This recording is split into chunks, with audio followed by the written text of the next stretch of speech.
Et bonjour Guy Carlier, comment ça va? D'où les coïncidences d'embouteillage et moi j'étais pas prêt. Donc... Oui, mais si, on vous entend faiblement là, mais. Oui, Guy, vous êtes avec nous ou pas? Oui, je suis là. Ah bah voilà, Bonjour, voilà. oui, Le on vous entend très bien. Oui, tout marche. Oui, bah, tout va bien. Alors, Guy, bah oui, vous êtes un petit peu en avance, vous. Oui. J'imagine que vous avez suivi la soirée électorale. Oui, j'adore les soirées électorales à la télé. Je les suis depuis longtemps, depuis l'époque où c'était des grands messes hiérarchisées. Vous savez, avec les chefs de parti qu'on voyait arriver à TF1, un peu comme l'arrivée des stars à Champs-Élysées, de Michel Drucker, s'installait dans un décor magnifique. La soirée commençait, animée par les journalistes stars de la chaîne. Moi, j'aimais bien quand c'était PPDA et Claire Chazal, parce que il y avait dans les retrouvailles professionnelles de ces deux êtres qui avaient vécu une histoire d'amour, qui avaient un enfant ensemble, quelque chose de très émouvant. On les devinait troublés, vous savez, comme sont toujours ceux qui se sont aimés, qui se retrouvent à nouveau après que la vie les ait séparés. Et pendant que les ténors politiques récitaient leurs leçons, eux deux s'observaient à la dérobée. On devinait que PPDA se disait, tiens, je connaissais pas ces boucles d'oreilles, ça doit être l'autre qui lui a offert. Et Claire Chazal, de son côté, se demandait si c'était la nouvelle pouffe de Patrick qui lui avait offert cette cravate de si mauvais goût.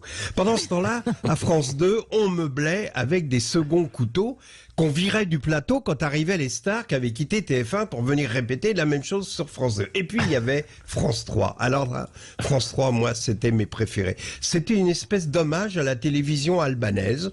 Il y avait un décor SFP, c'est-à-dire un arrière-plan constitué par une image bucolique qui se décollait dans les coins, deux chaises, une planche verte, et là, il y avait un débat passionnant avec des troisièmes couteaux qui débattaient sur le tissu associatif, et des trucs passionnants. Un casting qui mélangeait des has-beens de la politique dont on n'avait pas voulu la une et la deux, ou des jeunes loups que les partis envoyaient se faire les dents, ou d'obscurs députés qui connaissaient leur moment de gloire warolien. Pardon. Oui.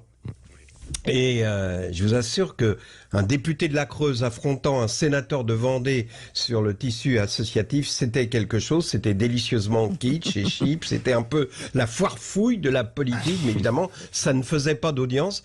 Et hier soir, j'ai été déçu parce qu'à la place de la soirée électorale sur France 3, on a eu droit à un feuilleton néo-zélandais en rediffusion, c'est vous dire à quel point ils en sont.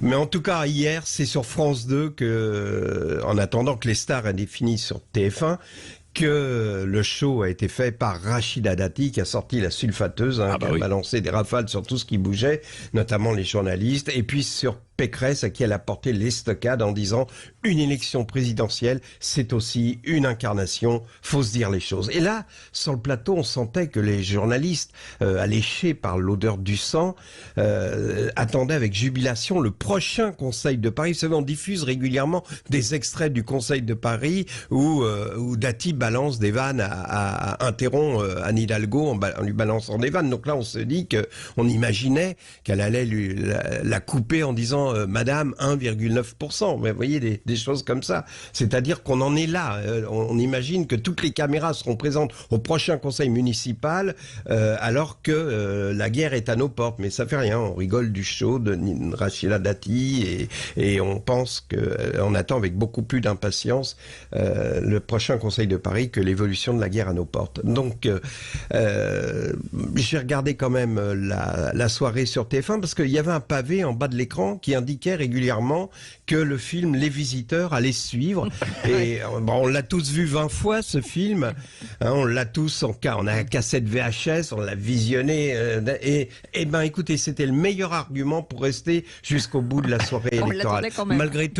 Malgré tout, deux choses pour finir. Oui. D'abord, j'ai une pensée pour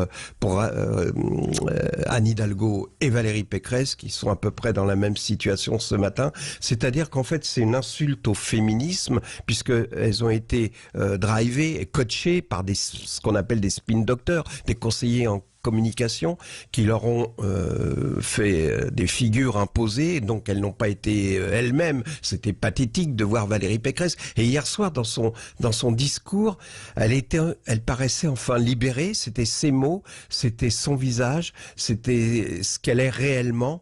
Et c'est là qu'elle a été évidemment la meilleure, mais beaucoup trop tard. Et je pense qu'il y a là-dedans une insulte à la féminité dans ces hommes qui qui ont cru bon de guider ces femmes comme des marionnettes. Et puis, pour finir, l'image de Cohn-Bendit sur TF1, affalé en signe d'insoumission, et tutoyer Ménard. Vous voyez, c'est-à-dire que il en est là, Cohn-Bendit, ces derniers feux de rebelles de mai 68, c'est le tutoiement comme une audace. Cohn-Bendit, si vous voulez, c'est mai 68 en couche confiance. Merci, c'était Guy Carlier.